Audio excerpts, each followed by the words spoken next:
بسم اللہ الرحمن الرحیم۔ السلام علیکم، میرے چینل پہ خوش آمدید۔ آج ہم بات کریں گے بنیادی معاشی اصلاحات کی، لیکن اس سے پہلے ذکر کرتے ہیں کہ انسان کی خواہشات بہت زیادہ ہیں اور ذرائع کی محدود ہیں۔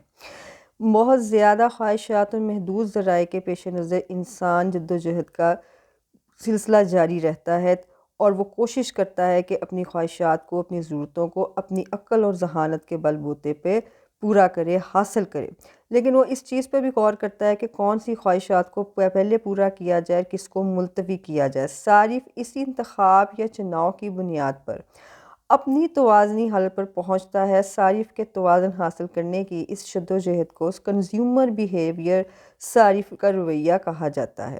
گویا تسکین کی انتہا حاصل کرنے میں صارف کا شعور ایک نفسیاتی ترازو کا کام کرتا ہے۔ دیکھیں کون سی خواہشات پوری کرے، کون سی نہ کرے، یہاں ایک بات بالکل طے ہے، سامنے ہے صارف کے، کہ اس نے پہلے اپنی زندگی کی بنیادی ضروریات کو پورا کرنا ہے، اس کے بعد وہ دوسری ضروریات کو پورا کرے گا۔ اب معاشیات کی کون سی بنیادی معاشی اصلاحات ہیں، ان کو پہلے سمجھنا بہت ضروری ہے آگے فائدے کو پڑھنے سے پہلے۔ سب سے پہلے ہے جی ویلیو، قدر۔ قدر سے مراد شے کی وہ قوت یا طاقت ہے جس کے بدلے وہ دوسری شے کی ایک خاص مقدار حاصل کرنے کی صلاحیت رکھتی ہو۔ بہت سادہ لفظوں میں کہ کسی شے کی قدر سے مراد اس شے کی وہ طاقت ہے جس کے اس دوسری شے کی اکائیاں حاصل کرنے کی قوت ہو، اسے ہی شے کی قدر کہتے ہیں۔ دیکھیں ایک کتاب ہم نے حاصل کرنی ہے تو اس کے بدلے اس طرح کی 6 پینسلیں دی جائیں تو ہمیں ایک کتاب ملے گی، یعنی ایک کتاب کی قدر 6 پینسلوں کے برابر ہے۔ اب جو یہ قدر ہے نا، ویلیو، یہ دو حصوں میں اس کو معنوں میں لیا جاتا ہے۔ ایک ہوتی ہے ویلیو ان یوز، قدر باللحاظ استعمال، اور دوسری ہوتی ہے ویلیو ان ایکسچینج، قدر باللحاظ تبادلہ۔ اب پہلی بات کرتے ہیں ویلیو ان یوز کیا ہے۔ جو ویلیو ان یوز ہے اس کے بارے میں آپ کو بتاتی چلوں کہ اس سے مراد ہے شے کو استعمال کرنے سے جو آپ کو تسکین ملتی ہے۔ جیسے ایک طالب علم کو کتاب پڑھنے سے جو تسکین ملتی ہے اس کو ہم کیا کہتے ہیں، ویلیو ان یوز۔ ٹھیک ہے جی۔ دوسری جو ٹرم ہے وہ ہے جی ویلیو ان ایکسچینج، یعنی قدر باللحاظ تبادلہ۔ اس سے مراد ہے کسی شے کی وہ قوت جس سے وہ اپنے بدلے دوسری شے حاصل کر سکتا ہے۔ جیسے 1 کلو چاول کے عوض 3 میٹر کپڑا حاصل ہو سکتا ہے۔ ٹھیک ہے جی، یعنی ایک بندہ 1 کلو چاول دے اور اس کے بدلے 3 میٹر کپڑا حاصل کر لے۔ یہ بات ہم اس دور میں بھی اگر کر لے کے جا سکتے ہیں، بارٹر سسٹم کا جب دور تھا، شے کا شے کے ساتھ تبادلہ ہوتا تھا۔ اب بھی بہت ساری ایسی جگہیں ہیں جہاں پہ پیسے نہ ہوں تو شے کا شے کے ساتھ تبادلہ کر لیا جاتا ہے۔ اور اچھی بات میں اس میں آپ کی بتاتی چلوں کہ وہ ضروری بات ہے کہ معاشیات میں قدر باللحاظ تبادلہ اسی کا ذکر زیادہ ہوتا ہے۔ ٹھیک ہے جی۔ اب 1 کلو چاول کی قدر 3 میٹر کپڑے کے برابر ہوگی۔ ٹھیک ہے جی۔ جب کسی شے کی ہم قدر کو زر یعنی منی سے ظاہر کرتے ہیں تو اسے ہم پرائز کہتے ہیں۔ نیکسٹ جو ہے وہ ہمارا پرائز آ رہا ہے۔ کسی شے کی قدر کو دولت کے عوض خریدنے کی صورت میں وہ اس شے کی قیمت بن جاتی ہے۔ ٹھیک ہے جی۔ دیکھیں ہم ہمیشہ جو ہے وہ زر کی شکل میں، قیمت سے مراد ہوتی ہے قیمت، کسی شے کی قدر کو زری اکائیوں میں تبدیل کرنے کا نام ہے۔ ہم زر پیسہ خرچ کرتے ہیں اور چیز کو حاصل کر لیتے ہیں۔ اچھا جی، ہم کتاب کا تبادلہ رقم یا کرنسی کی صورت میں کر لیں تو اسے قیمت کا نام دیا جائے گا۔ یعنی ہم 6 پینسلیں نہ دیں بلکہ جتنے کی کتاب ہے، 200 کی ہے، 300 کی ہے، تو ہم پیسے دیں گے، اس کے بدلے ہم کتاب لے لیں گے۔ یعنی کہ قیمت سے مراد کسی شے کی قدر بصورت زر ہے۔ اب کسی شے کی قدر کی موجودگی کے لیے 3 اوصاف کا ہونا بہت ضروری ہے۔ دیکھیں یہ جو 3 اوصاف ہیں نا، یہ ویلیو ان ایکسچینج میں بہت زیادہ امپورٹنٹ ہے۔ میں نے پہلے بھی بتایا کہ معاشیات میں ہمارا تعلق ویلیو ان ایکسچینج سے زیادہ ہے بجائے ویلیو ان یوز کے۔ اچھا جی، اب یہ 3 اوصاف کون سے ہیں؟ اس میں نمبر 1 ہے افادہ، یوٹیلٹی، دوسرا ہے آپ کا کامیابی، اسکارسٹی، اور تیسرا ہے انتقال پذیری، ٹرانسفریبلٹی۔ اچھا جی، افادے سے مراد شے کی وہ قوت ہے، سادہ لفظوں میں، جس سے انسان کی خواہش کو تسکین ملے۔ اس سے افادے کی موجودگی اس لیے افادے کی موجودگی کسی شے کی قدر کی پہلی شرط ہے۔ جب ہم ویلیو ان ایکسچینج کا بات کریں گے تو اس کی پہلی شرط یہ ہے کہ اس میں افادے کی خوبی پائی جائے، یعنی تسکین کی خوبی پائی جائے۔ دوسری ہے جی کامیابی، سکارسٹی، اس سے مراد ذرائع کی قلت ہے۔ مادی ذرائع جیسے گندم، آٹا، گھی، فرنیچر، چاول ہماری طلب کے مقابلے کامیاب ہیں۔ میں بار بار آپ سے یہ کہتی ہوں کہ سکارسٹی کا یہ مطلب ہرگز نہیں ہے کہ ہمارے پاس وسائل سرے سے نہیں ہے، اس کا مطلب یہ ہے کہ ہماری رسد ڈیمانڈ کے مقابلے میں کم ہے، ٹھیک ہے جی۔ جبکہ ہوا، پانی اور روشنی کامیاب نہیں، کامیاب اشیاء کی قیمت ادا کرنی پڑتی ہے، لہٰذا کسی شے کی قدر کے لیے اس کی کامیابی بھی دوسری شرط ہے۔ تیسری شرط ہے جی انتقال پذیری، وہ شے جو ایک شخص سے دوسری شخص کو منتقل ہو سکے، معاشی نقطہ نظر سے قدر رکھتی ہے۔ قدر باللحاظ تبادلہ رکھتی ہے، صرف اونلی قدر لکھا ہے لیکن قدر باللحاظ تبادلہ رکھتی ہے، اس لیے قدر کے لیے انتقال پذیری بھی لازمی شرط ہے۔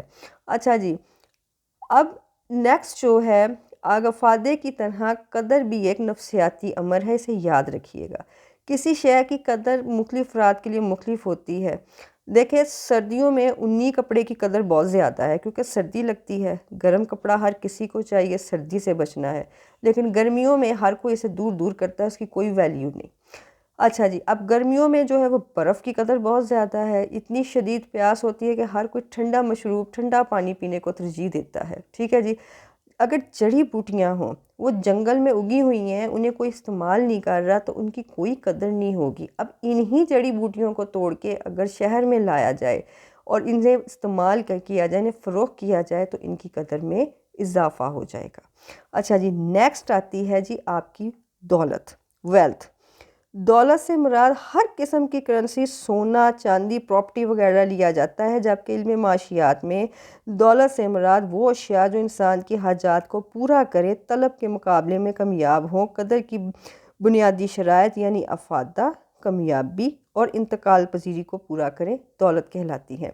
اچھا، میں اب آپ کو یہاں ایک بات بتاتی چلوں کہ یہ جو روزمرہ زندگی میں ہم روپے، پیسہ، سونا، چاندی کو لیتے ہیں، ایک بندے کے پاس یہ جتنا بھی ہوتا ہے اسے بڑا امیر سمجھا جاتا ہے، لیکن علم معاشیات میں دولت سے مراد ہر وہ شے ہے جس میں قدر باللحاظ تبادلہ پائی جائے، صرف روپیہ، سونا، چاندی ہی نہیں ہے، کیونکہ اس سے معاشیات جو کی تعریف جو ہے نا وہ مختصر سی ہو جاتی ہے، یعنی وہ شے اپنے بدلے دوسری شے حاصل کر سکتی ہو۔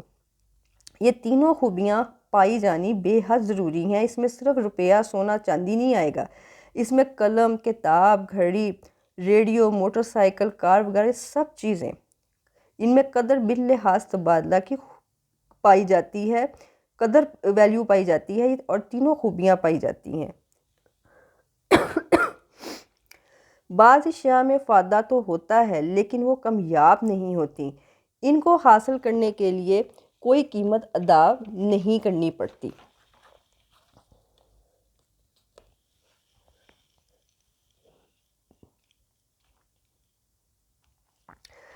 اس لیے وہ دولت نہیں کہلاتی، مثلا ہوا، پانی، بارش وغیرہ۔ اس طرح بعض اشیاء ایسی بھی ہوتی ہیں جن میں افادہ اور کامیابی دونوں خصوصیات پائی جاتی ہیں، لیکن وہ انتقال پذیری کی خوبی سے محروم ہوتی ہیں، اس میں بھی دولت اس میں شامل نہیں ہوتی، جیسے شخصی قابلیت اور ذہانت وغیرہ۔ جے ایس مل نے دولت کی تعریف ان الفاظ میں کی ہے، وہ تمام کارآمد اور قابل قبول اشیاء جو قدر باللحاظ تبادلہ ویلیو ان ایکسچینج رکھتی ہیں، یعنی جن کے عوض ہم دوسری اشیاء حاصل کر سکتے ہوں، یا باللفاظ دیگر وہ اشیاء جو محنت اور قربانی سے حاصل ہوں، انہیں ہم دولت کہتے ہیں۔ اچھا جی، اب نیکسٹ آتا ہے کنزمپشن۔ صرف کیا ہوتا ہے؟ کنزمپشن سے مراد صرف کے معنی ہے کسی شے یا خدمت کے استعمال سے براہ راست فائدہ اٹھانا۔ مثال کے طور پر دیکھیں، بھوک لگتی ہے، اب فوراً روٹی کھاتے ہیں تو روٹی کے اندر تسکین پہنچانے کی خوبی پائی جاتی ہے۔ اسی طرح حکومت عوام کی فلاح و بہبود کے لیے جو اخراجات کرتی ہے وہ بھی صرف میں شامل ہوتے ہیں، ٹھیک ہے جی۔ اچھا جی، نیکسٹ آتا ہے کنزیومر۔ صارف کیا ہوتا ہے؟ ہر بندہ وہ صارف ہے جو شے کو خریدتا ہے، ہر بندہ اس میں آتا ہے۔ صارف کا لفظ صرف سے ماخوذ ہے، معاشی اصلاح میں صارف سے مراد اشیاء و خدمات کا خریدار اور استعمال کنندہ ہے جو روزمرہ زندگی کے لوازمات حاصل کر کے انہیں اپنے مقاصد کی تکمیل کے لیے استعمال میں لاتا ہے۔ مثال کے طور پر قلم لکھنے کے لیے، کتاب پڑھنے کے لیے، روٹی کھانے کے لیے، بجلی روشنی کے لیے حاصل کر کے براہ راست اپنی ضروریات پوری کرتا ہے، لہٰذا معاشی اعتبار سے اشیاء اور خدمات کے استعمال کنندہ کو صارف کہتے ہیں۔ اچھا جی، اب آتی ہے ایک اور چیز، اس میں آتا ہے افادہ۔ افادے سے مراد جی شے کی وہ خوبی یا وصف جس سے انسان کی خواہش کو تسکین ملے۔ ابھی اس کا ذکر ہوا، روٹی کا جو بھوک مٹاتی ہے، قلم سے لکھا جاتا ہے، کتاب جو پڑھی جاتی ہے، تمام چیزیں جو آپ کی نفس کی تسکین کرتی ہیں۔ اس میں خدمات بھی آتی ہیں، اس میں وکیل کی خدمت بھی آئے گی، اس میں ڈاکٹر کی خدمت بھی آئے گی، اس میں ٹیچر کی خدمت بھی آئے گی جو پڑھاتا ہے، جو ذہنی کام کرتا ہے، یہ سب کچھ افادے میں آتا ہے۔ اچھا، یہاں پہ ایک ٹرم کی کمی ہے، وہ میں آپ کو بتا دوں، آمدنی۔ یہ بہت امپورٹنٹ ہے۔ آمدنی وہ کیا ہے جی؟ آمدنی سے مراد معاوضے کی وہ رقم ہے جو کسی شخص کو اس کی ذاتی خدمات یا اس کی املاک کی پیداواری خدمات کے معاوضے کے طور پر خاص مدت کے بعد حاصل ہوتی ہے۔ دیکھیں، آمدنی جو ہے نا، ہر صارف کی مختلف ہوتی ہے۔ آمدنی بہت زیادہ اہمیت رکھتی ہے کسی بھی صارف کے لیے، کسی بھی شے کو خریدنے کے لیے۔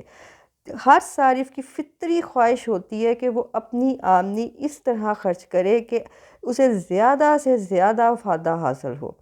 سب سے پہلے وہ ضروری اشیاء پہ خرچ کرتا ہے، کیونکہ جتنی بنیادی ضروریات زندگی کی اشیاء ہیں یہ سب سے زیادہ اہمیت کی حامل ہیں، ان میں افادہ بھی زیادہ ہے۔ ٹھیک ہے جی، اگر صارف کی آمدنی زیادہ ہو تو وہ زیادہ خریداری کو ترجیح دیتا ہے کیونکہ اس کی قوت خرید بڑھ جاتی ہے، اور اگر صارف کی آمدنی کم ہو جائے تو وہ نسبتاً کم شے کو خریدتا ہے، اور ایسی شے کو بالکل نہیں خریدے گا جس میں اس کا افادہ کم ہوگا، اس کی قوت خرید بھی کم ہو جائے گی۔ ایک بات یاد رکھیے گا کہ امیر اور غریب کی آمدنیوں کے افادے میں فرق پایا جاتا ہے۔ کیوں؟ امیروں کے پاس بہت زیادہ آمدنی ہوتی ہے، جو امیر طبقہ ہے جنہیں معاشرے کے اندر پایا جاتا ہے، ان کے نزدیک آمدنی کا جو افادہ ہوتا ہے وہ کم ہوتا ہے، لیکن غریب لوگوں کے پاس آمدنی کم ہوتی ہے اور ان کے نزدیک آمدنی کا افادہ زیادہ ہوتا ہے۔ ٹھیک ہے جی، یہ تھی جی کچھ معاشی اصلاحات جو افادے کے ٹاپک میں استعمال ہوتی ہیں۔ امید ہے کہ آپ اس کو جب میں آپ کے نالج میں بھی اضافہ ہوا ہوگا۔ نیکسٹ جو ہے انشاءاللہ تعالی ہم افادے سے کام شروع کریں گے۔ افادہ کیا ہے، مختتم افادہ کیا ہے، اور ان کے خطوں کے بارے میں بات کریں گے۔ اگر آپ کو یہ لیکچر پسند آیا ہے تو اسے شیئر کیجئے گا، لائک کیجئے گا، سبسکرائب کیجئے گا، اور کمنٹ پہ اپنے رائے کا اظہار بھی کیجئے گا۔ اللہ نگہبان۔